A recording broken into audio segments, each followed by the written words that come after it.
Spooktober is officially here. Whip out your skull trumpets and start dootin'.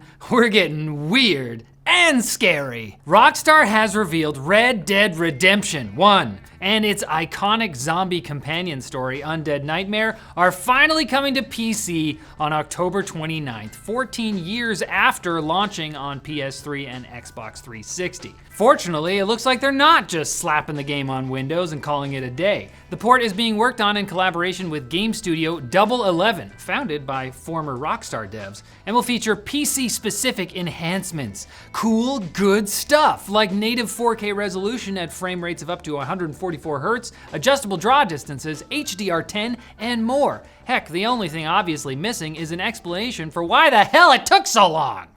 I was this close to buying it on Switch. RDR isn't the only spooky game announcement worth celebrating either. Remember, it's Spooktober. The survival/horror RPG series Pathologic is getting a third entry, or depending on who you ask, it's still on its first. The original was a horror game where you play as one of 3 characters. Pathologic 2 was a remake/reboot of the first game, but with only the Haruspex character route. Now, Pathologic 3 will be a remake boot of the Bachelor route from the first game, kinda sorta, but also there's time travel. It's weird. But acclaimed. Finally, to mark the 10th anniversary of Alien Isolation, the game's creative director announced he's leading work on a sequel that's now in early development. The news created a little tingle inside my chest, which I am very much hoping is not an incubating xenomorph. We'll see. I wouldn't like that either. I like my bones. We got a massive update on the future of the Halo series, which will now be developed in Unreal Engine 5. Also announced was that Halo Studio 343 Industries is no longer 343 Industries, but in fact, Halo Studios. I don't like that. Are there any other studios where the name of the studio is just the game they're known for making? Introducing Fortnite Studios. But this isn't just a rebrand, according to an interview with Xbox. The developer will now be solely working on all projects in the Halo franchise, multiple of which are currently in development. And there's allegedly been massive reorganization to focus just on making the games. Just make the games, guys. Come on, guys, what are we doing? Accounting? Just make the games. While the switch to Unreal Engine should streamline game development, it would also theoretically make it easier to port games to PS5. That's according to Digital Foundry's chief, Richard Ledbetter. We're not saying that's happening, but it's maybe worth mentioning. It's also worth mentioning other Halo news, like how Halo 2's unreleased E3 2003 demo will be playable for the first time ever to celebrate the game's 20th anniversary. Doing something about a disappointment my generation has felt for nearly 20 years, over 20 years. Perhaps less exciting, Halo Infinite is getting a third-person mode, probably so you can check out your Spartan's cheeks. Everybody wanted it. Meanwhile, a Forge development team is releasing a Helldivers 2 inspired mode called Hell Jumpers for Infinite's multiplayer. You play cooperatively as the titular Hell Jumpers, also known as ODST, Orbital Drop Shock Troopers? Yes. Heck yeah. And don't worry, it will be compatible with the third person mode, so you can see your ODST's cheeks too. All of the cheeks are open to you. Cheek peek. Wait till whoever wrote this script plays Nier Automata. I already have. Epic Games CEO Tim Sweeney has metaverse plans. What else is new? And they sound cool? Oh, okay, that's new. In an interview with The Verge, Sweeney basically outlined his plans for the next decade, including Unreal Engine 6. Fun fact, it's not just gonna be a game engine. Sweeney wants to essentially combine Unreal's high-end game engine with the ease of use offered by Unreal Editor for Fortnite. That way, developers can develop something once and then deploy it as a standalone game for potentially any platform. Yeah, Sweeney is big on interoperability. Take the upcoming Fab Content Marketplace that will allow users to buy and sell digital assets of all kinds. Sweeney wants those assets to be interoperable too. As an example, Sweeney envisions a user buying a forest mesh set that comes with different file formats optimized for Unreal Engine, Unity, Roblox, and Minecraft. How did he get Roblox and Microsoft to agree to that? The secret is, he didn't. At least not yet. Epic hasn't had any discussions with those publishers, but by God they will. And then Fortnite will be everywhere. And even here, inside my incubating xenomorph. I thought we said there wasn't one. We're establishing lore, okay? I don't know what to believe. You can be everywhere too, at least virtually, thanks to our sponsor, Private Internet Access. Their VPN hides the location of your internet connection using an encrypted tunnel, allowing you to access content from almost anywhere in the world. You can even enjoy your favorite local content while you travel, all thanks to PIA's vast server network spanning over 91 countries. Plus, you get unlimited connections across all of your devices with a single subscription.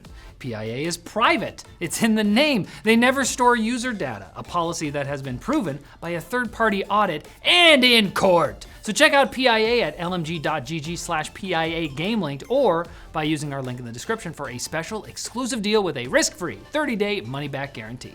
Okay, false alarm. There was no xenomorph. It was just heartburn. Anyway, the quick bits are, The Silent Hill 2 remake is out and it's very good, according to many reviews and GameLinked writer / rotund Jesus lookalike Jacob Rush. It's okay, I wrote it. The game's reception hasn't been entirely positive. Some outlets believe the remake should have tried to make the game longer, arguing the added gameplay makes the game less scary and interferes with story pacing. The original Silent Hill 2 director is very happy with the remake, or rather the new over-the-shoulder camera perspective. Everything else, like the bonus headgear, he could do without. Personally, after playing the remake, Jacob feels like he could do without the stains in your trousers. Meanwhile, RPG metaphor ReFantazio is causing a different trouser-based issue, as it keeps blowing reviewers' pants off. The game's PS5 version has a 94 out of 100 on Metacritic, while the PC version's Metascore is slightly behind at 92. To prepare for the game's fantasy setting, game director Katsura Hishino apparently studied classic IPs like Lord of the Rings, before he decided that imitating other fantasy worlds would be the wrong thing to do. Like the Persona games Hishino worked on previously, ReFantazio features gorgeous menus, which are actually really annoying to make. Yet here you are, not pausing the game to appreciate his hard work. I work hard all day, and you do nothing.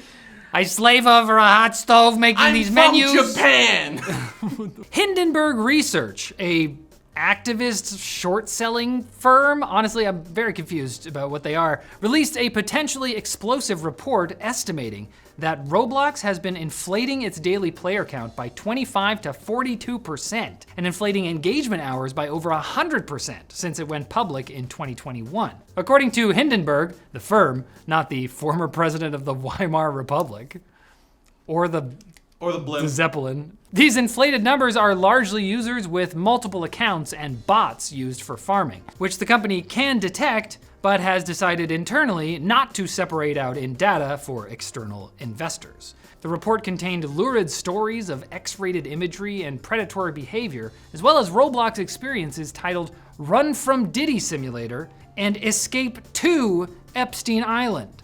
You're running the wrong way. 2014 puzzle platformer LittleBigPlanet 3 is set to be delisted from the PlayStation Store at the end of this month, alongside all of its accompanying DLC.